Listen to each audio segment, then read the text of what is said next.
Welcome to Three and Out with Jason and Kevin. I'm Jason. That is Kevin. We are on the Orange and Black Insider on YouTube, and we are part of the Believe Network on the channel Believe in Cincy, BLEAV. On YouTube, on the Orange and Black Insider, it's Three and Out, which is us, and it's OBI, which is Anthony Cosenza and John Sheeran. And then on Believe in Cincy, it's us, OBI, talking football with Bengal Jim and friends, and Matt and Willie No Ball with Matt Minich and Willie Lutz. So a lot of great Bengals content, new stuff pretty much every single day, especially now that the season is, there's no more hurdles. That's it. We're straight shot. We've rounded third base, Kevin. We are heading to home. Yes. How's it going, buddy? Going fine. Weird you went baseball there. It's a football podcast. Yeah, I know. But I know. Anyways, doing good. Don't want to talk about it overly much. Starting to get the tiniest bit stressed about this Ja'Marr Chase stuff. Not a lot. I think it's going to be fine, but it really does. It started to feel like the Bengals are going to drop the ball on this one. To be clear, I blame the Bengals, not Ja'Marr Chase. Oh, yeah. No, you can't blame the player at all. You know what I mean? All the power, the only power he has is whether he plays or not. You can't blame him. He did not practice again today. He came out shorts and a t-shirt. And when I say today, I mean Wednesday. We're recording on Wednesday. This is live on Thursday, August 29th. And I just want to say real quick, happy birthday to my son, 12 years old. August 29th, 12 years old.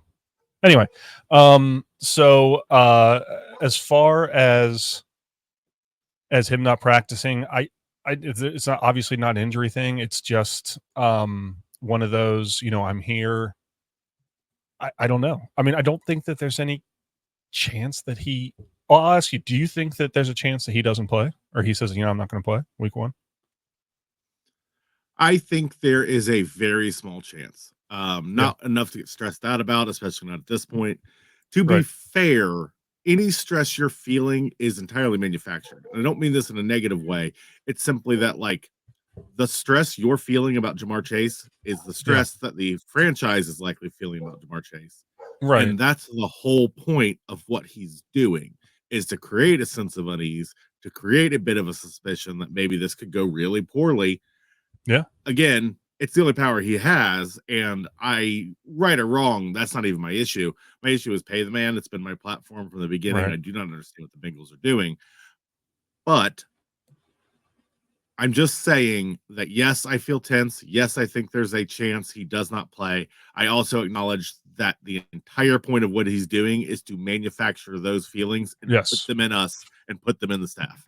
Right. I don't think it'll come. I agree. I can't say with absolute certainty that he will or will not play. I don't know. I'm not him. I can't make up, I can't make that decision. I do agree with you. I think that there's a very, very small chance he doesn't. I think it's more than likely that he does. I mean, he did practice with the team for 2 straight days and then sat out today. So it could have just been, it could be like, oh, hey, it's his rest day, whatever. It could be. It could not be that it is his rest day. Did you not see the Zach Taylor response to the fact? No, I did not. Sorry. He did not say a lot, but he made it very clear that we're back in this. This is part of the process, which is clearly BS. He said that he stuck his foot in his mouth and talked too soon. It feels very much like Zach Taylor was also surprised by this, which is maybe the part of this that I might resent Ja'Marr Chase for a little bit. But it's all part of the process. It's all part of business. I don't think he'll sit out, mainly because I think that is where you get to the point where you're hurting yourself more than you're helping. We've seen what happens when players force teams' hands and if they can't get the team to budge, they sit out. It can kill a career. It can really hurt you. So I don't think that'll happen. They still have 2 years. I do think if they don't get a deal done before week 1, it's going to cost them so much more money next year.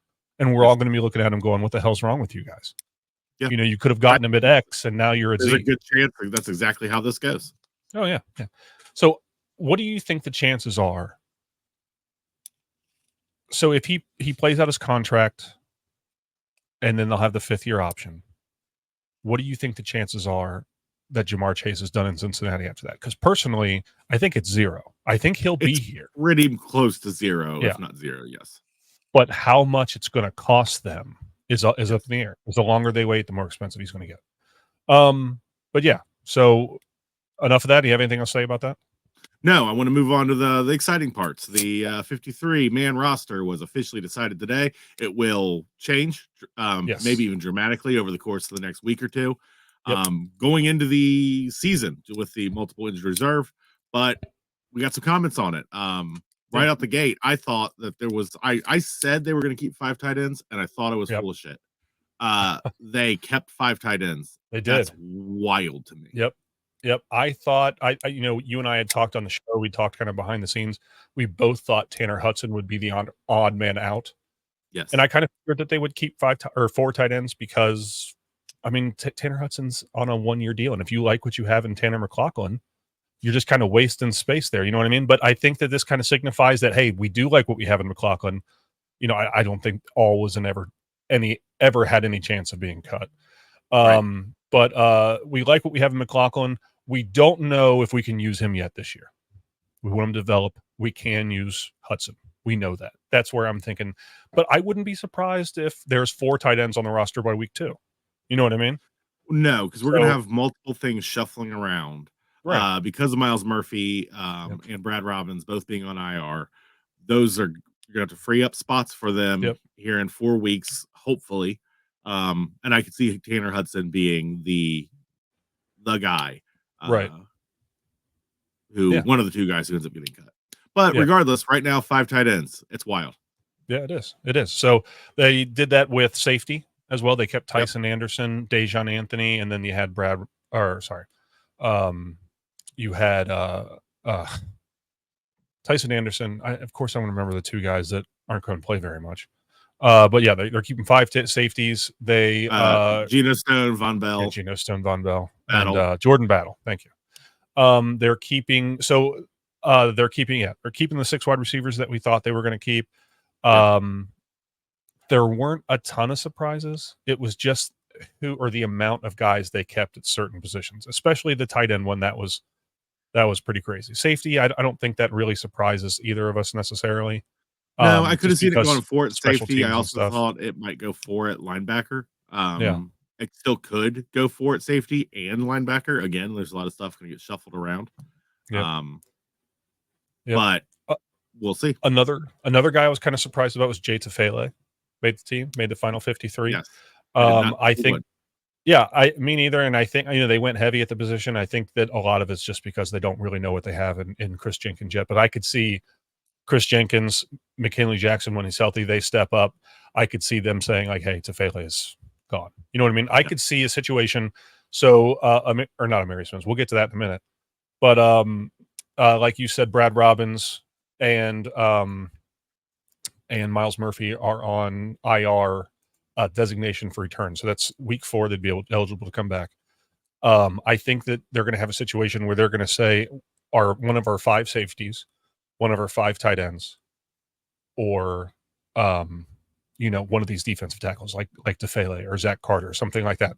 One of these guys is going to go to let Miles Murphy come back. And then, it depends on how Ryan Rako does. I don't know if they're going to automatically hold Brad Robbins' spot for him if Rako does really well. What do you think? Would they? Why would they? I don't think they would if Rico. It's pronounced Rico, by the way. Rico? Weird. Whatever. Yeah. Who know? No. I'm just saying. You look at that name. Yeah, I know. I was pronouncing it similar to how you were. Yep. Rico. Anyways, yeah, I think that if Rico does really, really well, Brad Robbins, they probably try to stash him on the practice squad. I don't expect Rico to do really well. He was kind of hit or miss all camp and in the preseason. I think the pressure of a game is going to be a problem. I don't see a clear solution for the Bengals once again at punter. They brought in 2 new punters, and they're probably going to end up with Brad Robbins as the starter again. Yeah. We'll see, man. I'm tired of talking about punters. I know, I am too. And this is a problem they had last year. It's a problem they're having this year. I mean, they brought in Austin McNamara and they brought in Ryan Rico. Rico is how you pronounce it. So Austin McNamara, I don't think he made it to the first preseason game. And it's just been Robbins and Rico battling back and forth, but neither of them have really looked great. They've had moments where they both looked okay, and they've had moments where they looked bad. So I don't know, but like you, I am tired of talking about punter. I was kind of expecting, I don't know how you were, but I was expecting Amarius Mims to end up on IR with designation to return as well. I think it's news, very welcome news that he's not. Week 4. That means that they think there's a real possibility that he could play by week 1 if he needed to. Sure. Or week I 2, think 3, whatever. I think it's possible. I also think that they I'm having a slightly more negative take on it. Let me float this to you real quick.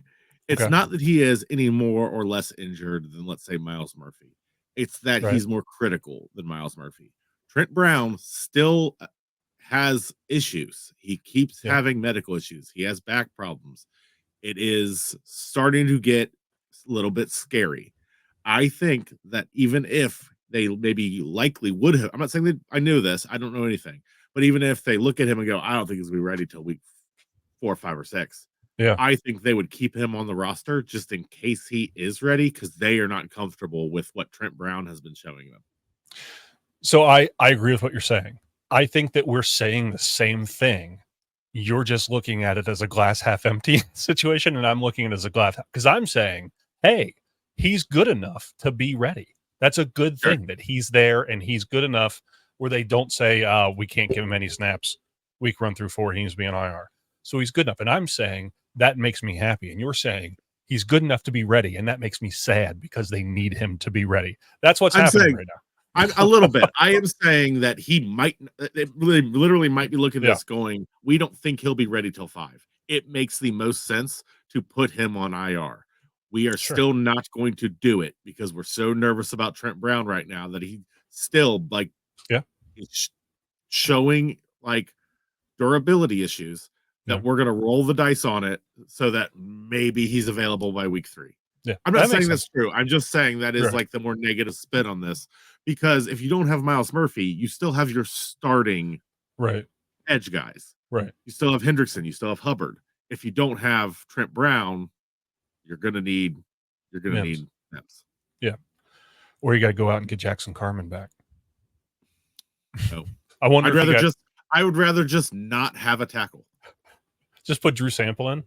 Just just leave an extra tight end in at the right tackle position. Anybody? Just 4 on the offensive line. At least Burrow knows there you go that the hole is there and he can avoid it, as opposed to the like paper thin wall that Carmen is. Yeah. The illusion of protection. So something else happened today after the waiver was set yesterday, and that was Travion Williams was cut. Yes. The Bengals are rolling with 2 tight ends. Or I'm sorry, 2 tight ends, 2 running backs. And the reason that he was cut is because they signed edge rusher KJ Henry off waivers, and they had to make room for him. So I think that was the big shock to me. I sent you a text in the middle of the day, and I said, hey, Travion Williams is cut. And I think you said, like, what? But if you were going to say, like, what guy are they going to get rid of to make room for this extra edge rusher that maybe, they need because Myles Murphy's out, I would have said, oh, it's going to be Tyson Anderson or Dejon Anthony, or it'll be Tanner Hudson. Yes. Or it'll be, somebody like that. Maybe it'll be Jay Tufele. But no, they came in and they cut their third running back. And I know he wasn't involved in the offense he only had 15 running snaps last year, but he's a huge special teams guy. And he's the only other running back on the roster that's the point. Yeah, other than Zach Moss and Chase Brown. Right. They cannot possibly run with 2 running backs. And he is not subject to waivers. He is a free agent. So I thought, he's going to sign immediately to the practice squad. They're going to do shenanigans as of Wednesday night. Right. They're going to do shenanigans. I still think this is the likely answer, that they are going to run with just 2 running backs, maybe the first game. And then after that, call him up 3 times and then sign him to the and then sign him to the team. And then I'll buy them 4 weeks of roster shenanigans that they can then wait for hey, maybe Myles Murphy's back. Maybe and then I think we're gonna see a massive turnover week 4 and 5 as all this stuff comes to fruition. I think we're gonna lose likely a tight end. We are going to probably lose either a linebacker or a safety. it's gonna be the 53 is not set, No. and the Travion Williams issue proves that. What do you Yeah. think it is? Do you think it's just roster shenanigans? I think it's roster shenanigans. I don't know. I was surprised that it was him because, like you said, it would be hard to go through maybe a game, but it'd be hard. That's such a physical position, halfback. Just every play. Neither Zach Moss nor Chase Brown have really been given like a Joe Mixon style of run. Where you're running the ball 20 something times a game. You know what I mean? I don't know if either of them can handle that. If they can't, and you say, hey, they can only handle 10 times a game, who's going to take the other ones? You know what I mean? Like, it's rough. It's just I don't know. I was surprised. I could see them if he doesn't, I could see him trying to sign him to the practice squad immediately, but I don't, they'll cut someone else and then maybe, like you said, elevate him at some point. I don't know. But I was shocked. I was shocked. I mean, that's one of if you said, give me 10 guys that they will cut to add one guy, I don't think he would have been on my list. He would not have been my list at all. Especially with no clear other running back coming into play. Right. That's why I have to believe he's about to be a practice squad member. And I don't know what's holding it up. I don't know what the issue is. But I think that this time tomorrow, he'll be back on the Bengals on the practice squad. It's kind of the only thing that makes sense. Yeah, I could see it. So the other position that I was going to say that they kept 5 at, like you said, they kept an extra linebacker. They did keep Mema Njong Meta, the downhill run stopping undrafted free agent. I think that's what he'll do is he'll probably do like a 3rd and short goal line. We just want an extra body in there that helps defend the run, especially when you got Derrick Henry, Nick Chubb, Jalen Warren, and Najee Harris up in Pittsburgh. So it's a tough division to stop the run in. And if I'm any of those teams playing against the Bengals, I'm going to run the ball as much and as often as I can. Just keep Bengals offense on the sideline. So I that makes especially sense. if you're the Steelers, because Russell Wilson just got named their starter. Yes, he did. Which, I mean, we kind of knew that was going to happen, but the entire rest of the North approves. Yep. Thank you. Good job, Steelers. Thank you for your service. Right now, I bet he's in like a bathroom with the lights off practicing Steelers country. Let's roll, or whatever the hell it is that they say up there. Yeah. So yeah, they kept 5 linebackers. So the practice squad, I'm just going to read these names out. Did fill out. They were able to keep a lot of guys. Nate Brooks, Cole Burgess, Devin Cochran, Dominique Davis, Jalen Davis cleared waivers. He was cut. That's probably worth talking about. Cam Grandy, Shaka Hayward, Trey Hill, who lost his job to Matt Lee. Shedrick Jackson cleared waivers. PJ Jules did. Kendrick Pryor, and then Logan Woodside is the team's 3rd quarterback. And I would say emergency quarterback. But Jake Browning was back today, Wednesday, practicing. So, and then the only other name really to go over is DJ Ivy is on physically unable to perform. So when he's with them, they only have 5 cornerbacks on the roster right now. Yeah. Which to me says that they're so comfortable with Josh Newton and they're so comfortable with Dax Hill to play inside and outside that they did not need Jalen Davis anymore, because Jalen Davis is a very good one-trick pony. He's a backup nickel corner. You know what I mean? He's Mike Hilton's backup. He's not going to play on the outside. But this means that they say, Josh Newton and Dax Hill, you guys can play inside and outside. We don't need Jalen Davis anymore. And that's a good thing. That's a good thing. At least not for one game. They're very confident that they can get out of one game with the amount of flexibility they have at that position. And I tend to agree with them. Yep. Yeah, I agree with that. I think something worth mentioning after that first game, just real quick, I know a lot of people talked about Samaje Perine maybe coming back to Cincinnati. He was on his way here, and he stopped in Kansas City. Yes, and he signed with the Kansas City Chiefs. So we'll be seeing Samaje Perine in week 2. Disgusted. Samaje. It's a business. I get it. But really, I did not. That's the last place I wanted him. Yeah. It's Kansas City. Go anywhere. Yeah. Anywhere not in the AFC North or Kansas City. Yep. He could have gone to Buffalo and I wouldn't have cared. I would have been like, hey, good for him. It's a cool city. Oh, yeah. I mean, I still like Buffalo. I know they're kind of. I like Buffalo. Well, we're not really friends anymore, but I still wish them well. I wish them well. I'm not afraid of them. No, especially not this year, man. Yeah, I'm not. That team has been gutted. Yeah, it has been. It has been. Something we need to do before the season starts. We need to go through and come up with our season predictions, everything like that. So, all right. You got anything else, man? No, I do want to mention. I'm surprised Nate Gilliam did not make the final 53. He was a surprise for me. I actually thought he showed up. I thought he earned a position, especially with the way O-line depth has bit them in the past. I thought it was a sure thing. He made it to the practice squad. So I guess it's all fine. Yeah.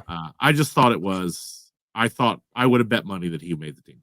I would have guessed that he would have, because the O-line has been such a concern and you want as much good O-lineman as you possibly can get. I'm glad he cleared waivers. I'm glad he's still here. But yeah, like you said, I was a little bit surprised. And then Matt Lee was a foregone conclusion. But I do just want to comment on the value and the epic rise that was Matt Lee from being a seventh round pick to being the trusted, already, in my opinion, the trusted backup to Karras. I was a big fan of his coming out of the draft. I celebrated that pick. I said it was a slam dunk. But nice to be proven right. That value is how you keep a team competitive. Of the 10 rookies, some of them didn't see much. Mims didn't see a lot of action. Jermaine Burton had a really great preseason. Of the 10 rookies, did any of them impress you more than Matt Lee did at his position? I don't think so. Not more than. I mean, maybe Mims just a little bit, because just the nature of his game is so physically impressive. But I think he was one of the best rookies. I think hands down, Matt Lee, Mims, Burton are probably the top three, right? Yes, I would say so. I would say they're the top three. That's a first round pick, a third round pick, and a seventh round pick. That's the Josh last Newton. Seventh round pick. Josh Newton. Yeah, but he's maybe a tier below me. I think Josh Newton flashed quite a bit. I also thought we saw some mistakes from him. Just rookie stuff. I'm not concerned about it. We did. I didn't really see any mistakes from Matt Lee. Or Burton. No, he looked really good. Mims. At least nothing on it to any kind of degree. Like minor stuff, sure, but Newton did have a couple misses in coverage. But again, that ain't me slamming him. He's new.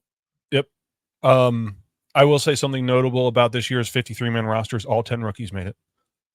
You don't have a true contender very often. And it's not just 10 rookies. It's 12 rookies. It's 10 rookies and 2 undrafted free agents. And I think what's pretty incredible about that is you don't have a true contender with so much youth on the team very often. You know what I mean? Yep. Usually it's, hey, we got to get these. We're gonna grab this guy free agency, grab this guy.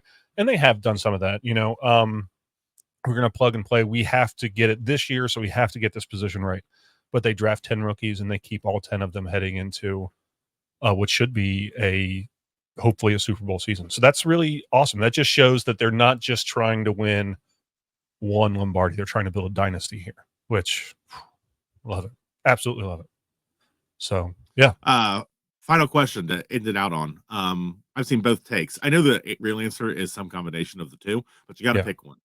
Okay. Is it a positive thing or a negative thing that all 10 rookies made the team? And what I mean by that is it good that we drafted so damn well that even in the late round picks all made the team? Or is it bad that we had such horrible depth that even the late round picks made the team? So like you said, the real answer is it's a little bit of both. Right. I'm going to stick on the optimist side, man. I'm going to say it's a good thing. It's a good thing they drafted well. They've been awful at drafting offensive linemen. I'm hoping that Mims and Lee can kind of break that mold. You know what I mean? Yep. And they need Mims too. Mims has to work out for them, Yes.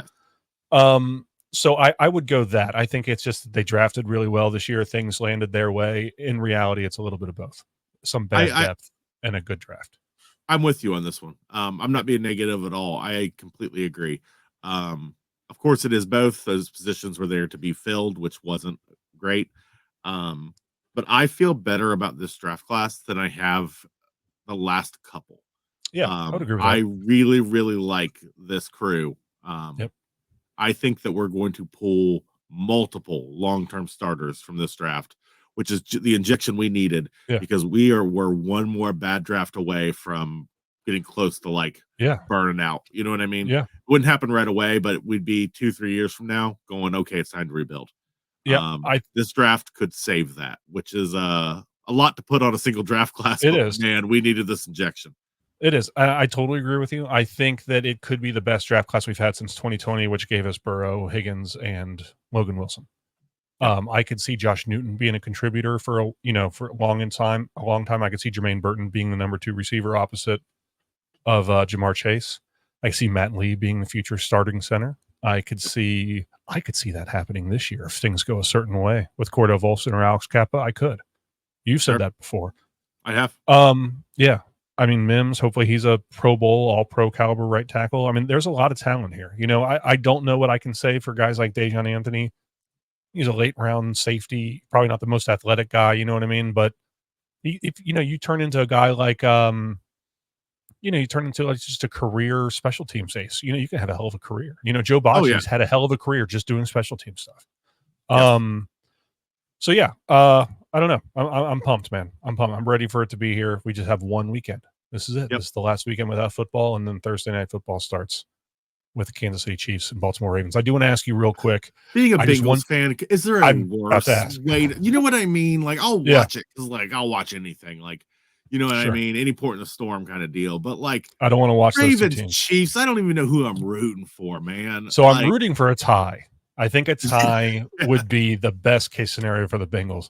But if one team could win, you have to root for the Chiefs.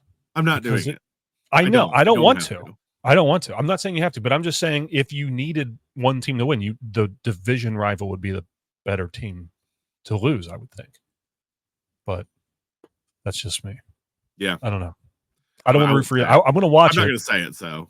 Yeah. You can say what I'm not saying it, so. I get it. Yeah. I'm not going to watch, or I am going to watch it. I'm not going to root for anyone. I will root if it goes to overtime. Oh, man, come on.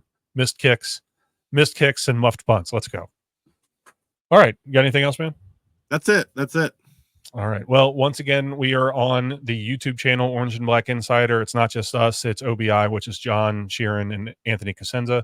And then on our audio network, we're on the Believe in Cincy channel on the Believe network, and that's BLEAV. Check us out. Update your RSS feeds. It's us. It's OBI. It's Matt and Willie No Ball, and it's Talking Football with Bengal Jim and Friends. So there's great content every single day. Like, subscribe, follow the whole thing. We're on social media. Follow us there, whatever. And we will be back next week to preview week 1 against the Patriots. Get excited. We're almost there. Who day?